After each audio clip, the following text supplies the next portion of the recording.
নমস্কার দর্শক বন্ধুরা, আপনারা চ্যানেলে আমি অন্নয়, আমি সঞ্জয়। তো আজকে আমরা একটা ডিবেট নিয়ে জাস্ট আলোচনা করবো। এটা যাতে একটা সাধারণ আলোচনা, এটা সবাই তোমরা সঙ্গে আছো, সবাইকে নিয়ে একটা আলোচনা। তোমরা তো ক্যামেরার ওপারে আছো, আমার এই পার থেকে আশা করি সবাই যোগাযোগ মানে এই মধ্যে কমেন্ট দেবে তোমরা। তো সেই জন্য একটা আলোচনায় বসলাম। এটা হচ্ছে যে আজকে যে আমাদের যে বেঙ্গল ফাইলস যে রিলিজ করতে দেওয়া হলো না, পশ্চিমবাংলায় একদমই রিলিজ হলো না, সব রাজ্যে রিলিজ হলো, সবাই দেখলো। আজকে ব্যাঙ্গালোর, মুম্বাই, দিল্লি সব জায়গায় সবাই কমেন্টস দিচ্ছে, আমরা বসে বসে এখানে দেখছি। কিন্তু আমরা অ্যাকচুয়াল শুধু ট্রেলার দেখে যাচ্ছি, আর যারা পাইরেটেড ভার্সন কিছু কপি দেখেছে তারা জানে মুভিটার মধ্যে সবচেয়ে আশ্চর্য ব্যাপার হচ্ছে এটা কলকাতার ঘটনা, সেইটা নিয়ে বেঙ্গল ফাইলস, অথচ কলকাতার ঘটনা কলকাতায় দেখতে পেল না। কি অদ্ভুত! হ্যাঁ, এই ব্যাপারে আমার তোমার কাছে যে মতামত জানবার আছে, এটা কি মানে রাজনৈতিক কারণে সত্যি এরা রিলিজ করতে দিল না? সত্যি কোনো রাজনৈতিক কারণ, নাকি এরা সত্যি মানুষকে এত ভালোবাসে যে আজকে দাঙ্গা লাগার ভয়তে রিলিজ করতে দিল না? না না, রাজনৈতিক কারণ তো অবশ্যই আছে, কেননা আগামী বছরে ভোট। দাঙ্গার থেকে বড় কথা এদের উত্তপ্ত করা হচ্ছে। একটা জিনিস খেয়াল করে দেখো, যখন রাম মন্দির হলো, বাবরি মসজিদের সময় অনেক অশান্তি, অনেক কিছু আমরা দেখেছি, কিন্তু তার পরবর্তীকালে মুসলিমরা কিন্তু মোটামুটিভাবে মেনে নিয়েছে। তারা যাকে ঠিক আছে, রাম মন্দির করছে করুক, আমাদের তো জমি দিয়েছে।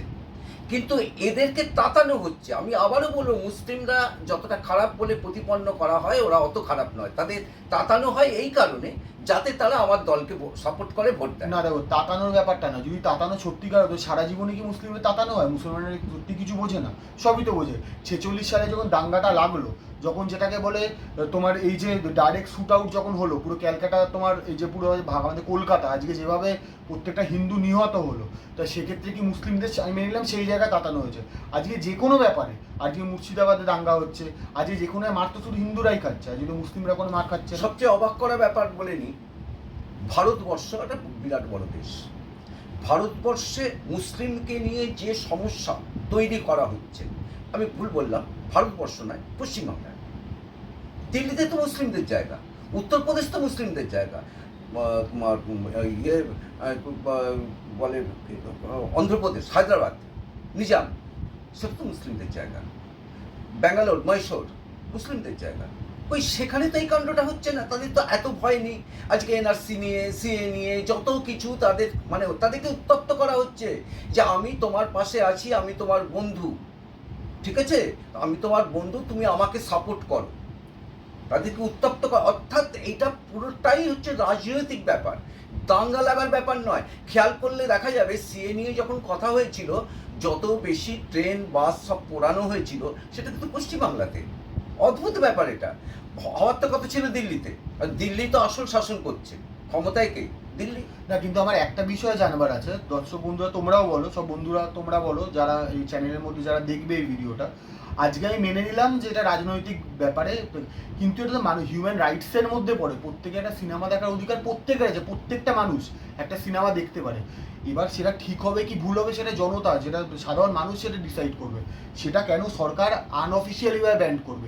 এটা তো অ্যাকচুয়ালি ব্যান্ড হয়নি, এটাকে তো ব্যান্ড মানে আনঅফিসিয়ালি, মানে প্রত্যেকটা বড় বড় যেগুলো মাল্টিপ্লেক্স যারাই আছে তারা বলতে চাইছে, বা যে কোনো সিনেমা হল পশ্চিমবাংলায় শুধু বলছে যে এর স্লট নেই, এটা আমরা চালাতে পারছি না। আনঅফিসিয়ালি জানা যাচ্ছে যে ফোন আসছে তাদের কাছে, বড় বড় পুলিশ অধিকারীরা ফোন করছে যে এটাকে চালাতে দেওয়া যাবে না। আচ্ছা, তুমি একটুখানি সরে এসো এই বিষয়টা থেকে, যে বেঙ্গল ফাইল নিয়ে যদি আমি এই প্রশ্নটা করি, দুর্গাপুজো কি শুধু পশ্চিমবাংলায় হয়? দিল্লিতে হয় না?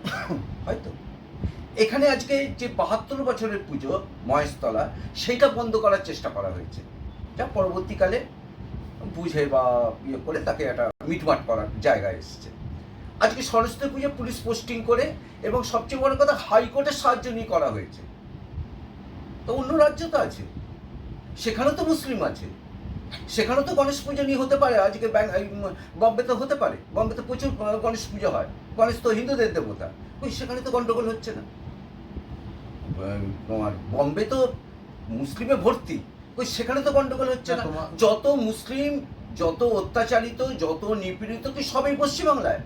না, পশ্চিমবাংলায় তাদেরকে বোঝানো হচ্ছে তোমরা নিপীড়িত, তোমার পাশে আমি আছি, দুধের গাই, তোমরা যদি দুধ না দাও তাহলে তো আমি খেতে পাবো না, সুতরাং আমার তোমাকে সাপোর্ট করতে হবে। না, এই ব্যাপারটা থেকে আমি আসল ঠিক আছে, আমি পয়েন্টগুলো বুঝলাম। আসল যে জায়গাটা আজকে মেন বক্তব্য আমার, যে বেঙ্গল ফাইলসটা নিয়ে, এই 1946 সালের 16ই আগস্ট যখন এই দাঙ্গাটা লাগলো, মানে হিন্দুরা জানতেও পারলো না, হট করে অ্যাকশন ঘোষণা হয়ে গেল, সব কিছু হিন্দুদের কেটে মেরে ফেলা হলো, তাহলে সেটা কি জানবার অধিকার হিন্দু সমাজের নেই? বা তোমার এই জেনারেশন যেটা ইতিহাস কেউ জানেই না, আজকে সত্যি কথা বলতে আমি গোপাল মুখোপাধ্যায় বা গোপাল পাঠার নাম আমি শুনেছি, বাট সেইভাবে ডিটেলসে জানতাম না। এই মুভিটা দেখার, আমি দেখেছি মুভিটা, যাই হোক দেখেছি কিছুভাবে, কিন্তু এই মুভিটা যেটা দেখলাম, মানে পুরো তো টোটাল, মানে পুরো সম্পূর্ণ জিনিসটা যেটা মানে তুলে ধরা হয়েছে এই বইটাতে, পুরো বাস্তব জিনিসটা তুলে ধরেছে। আর এটা 2026 সাল বা তারপরে এই জিনিসটা আবারও হতে চলেছে। না না, সবচেয়ে অবাক করা ব্যাপার, আমরা যখন স্কুলে পড়েছি,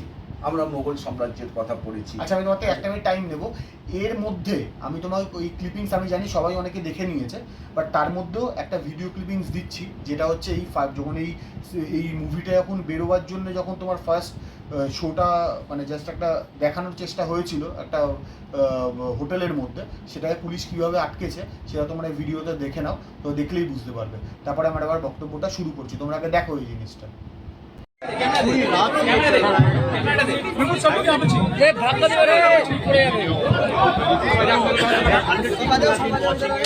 How can the you have to ask this question to ITC? How can you ask?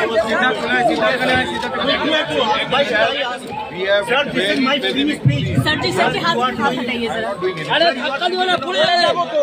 আশা করি তোমরা দেখলে ভিডিওটা, তো দেখার পরে আমি আবার বক্তব্যে ফিরে আসছি, যেটা নিয়ে মেন বলতে চাইছি আজকে। হ্যাঁ বল, তুমি কি বলছিলে? আমার বক্তব্য, আমরা ছোটবেলায় যখন ইতিহাস পড়েছি, আমরা বিদেশি ঘটনা নিয়ে পড়েছি, প্রচুর পড়েছি, আমরা প্রত্যেকেই পড়েছি, কিন্তু আমার রাজ্য যেখানে আমি বাস করছি, যেখানে আমার জন্মকর্ম, সেখানে যে এত বড় ঘটনা ঘটেছে, বুকে হাত দিয়ে বলুক তো, এই ঘটনা, এই বেঙ্গল ফাইলস যদি না আজকে রিলিজ করতো, যদি না এটা নিয়ে এত হইচই হতো, আমরা কজন জানতে পারতাম এই গোপাল পাঠা বলে কোনো ভদ্রলোক ছিল, গোপাল মুখার্জি উনি ছিলেন, যিনি এইভাবে প্রতিবাদ করেছিলেন বলে আজকে হিন্দুরা টিকে রয়েছে। কলকাতা তো চলে যেত বাংলাদেশের মধ্যে। অবশ্যই অবশ্যই। আজকে তাকে আমরা কি সত্যি সেই সম্মান দিয়েছিলাম কেউ? আমরা তো জানতামই না, সবচেয়ে বড় কথা আমরা জানতামই না, আমাদের জানানো হয়নি একদম। আর ইভেন আমার তো মনে হয় যে গান্ধীজি যেভাবে তোমার পাচ্ছে, মানে এত ভালোবাসা পেয়েছে, বাপুজি গান্ধীজি যে সম্মান পায়, এইসব সম্মানের থেকে তার থেকেও বড় সম্মানের অধিকারী হচ্ছে গোপাল মুখার্জি বা তার ওরফে গোপাল পাঠা। উনি ছিল বলে আজকে কলকাতায় আমরা বসে আজকে এই ভিডিও করতে পারছি, নাহলে আমরা সেটা করতে পারতাম না। যাই হোক, আজকে আমি আর এর বেশি কথা এগোচ্ছি না। এই ভিডিওর মধ্যে দিয়ে আমি জাস্ট জানতে চাইছি তোমরা সবাই মিলে যে আমাদের হিন্দু সমাজের লোকজনরা কী মনে করছো, যে 26 সালের পরে যদি মমতা ব্যানার্জি আবার ফেরত আসে, আমি বলছি না, সবার মতামত আমি জানতে চাইছি, তাহলে কি আমরা সত্যি এখানে বাঁচতে পারবো নাকি বাঁচতে পারবো না? তো এইটা সবাই মিলে জাস্টিফাইড করো, কমেন্টস দিয়ে জানাও। যদি আমাদের ডিবেট কিছু ভুল মনে হয় সেটাকেও আমাদের জানাও, তো আমরা পরবর্তীকালে সেটা সংশোধন করার চেষ্টা করবো। তো এই বলেই আজকে ভিডিও শেষ করছি। নমস্কার।